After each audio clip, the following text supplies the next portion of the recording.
we ended up in what's called technical mount. I actually, to be honest with you, as a smaller person, I like technical mount more than like traditional mount. So if we're just talking in terms of ground control positions, this would be mount. I love mount. Mount's a great position, especially if you're a big, heavy, strong person. You can make someone's life miserable from down here. Sometimes what I find, even as a jiu-jitsu black belt, if I'm in mount and I'm dealing with somebody on the bottom that's like really big and strong and has any level of skill, it can be hard to maintain that position. It's a lot of work, right? But this technical mount position, when they turn to their side, I can basically transition to it. And I prefer this. And in a street fight, if you guys mount somebody, almost always they're gonna try to get out by turning to their side, even if they don't know what they're doing, because they don't wanna get punched in the face. This is sort of the start to getting out of the mount position from the bottom.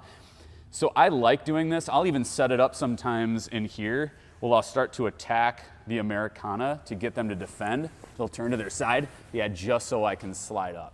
So this technical mount position, I wanted to kind of talk about this because we ended up here from that headlock escape. You guys notice, like, we broke that, right? Arms off of our head, and we sort of ended up here. Foot's flat to the ground, up against their waist. With this backside knee, I'm sliding it up near Kyle's head, and we call it a knee pillow, okay? My chest is kind of low, so he can't turn himself back into me. If he does, it's not the end of the world, but I like keeping him here on his side because there's a lot of cool stuff that we can do from technical mount. So the first thing we're gonna do, what do you guys think where I could go from here? For those of you guys that have been attending class for a while. It's the holiday season still, technically. Gift wrap, yeah, 100%. So we break that. I can go right to the gift wrap. So my head side arm comes through, I control the wrist.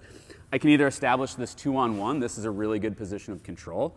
I can start to pull and push his elbow to roll him over onto his stomach if I wanted to. But if you're fighting with someone by yourself and you've got him into this technical mount position, just holding this 2-on-1 from here and keeping my elbows in tight, I'm kind of pulling him into me. This can be a really good control position as this guy spazzes out on the ground. So that's something to consider. The other thing to consider is this guy just tried to squeeze your head off, right? Maybe he was making it difficult to breathe. Maybe he was applying pressure into carotid arteries. In most states, chokes now for us as cops are deadly force, right? It's a deadly force situation. So if I have the authority to choke him, I'm gonna show you guys a couple of choking options, even though that's not what we're doing. We're applying pressure to his carotid artery. So from this technical mount position, I've gone to the gift wrap. One of my favorite things to do from here, and I do it in training a lot, gi, no gi, doesn't really matter. It's also a good one for the street. I keep this head side arm controlling the wrist. My other hand's gonna come underneath Kyle's bicep, and I'm gonna put my hand on the other side of his neck. So the blade of this wrist is on this side of the neck. The blade of this wrist is on this side of the neck. To finish this, I basically just squeeze and apply pressure with both sides of my wrist, and I can put them out if I needed to from there, okay? I learned this one from my dude, Rob Mago, several years ago when I was like a blue belt. He was in town teaching a police class, and he showed me this, and it forever stuck with me. I use it all the time. It's a really good option, right? So we're here. He's squeezing my head off. I go to break the grip. I push this off. Head side arm comes through.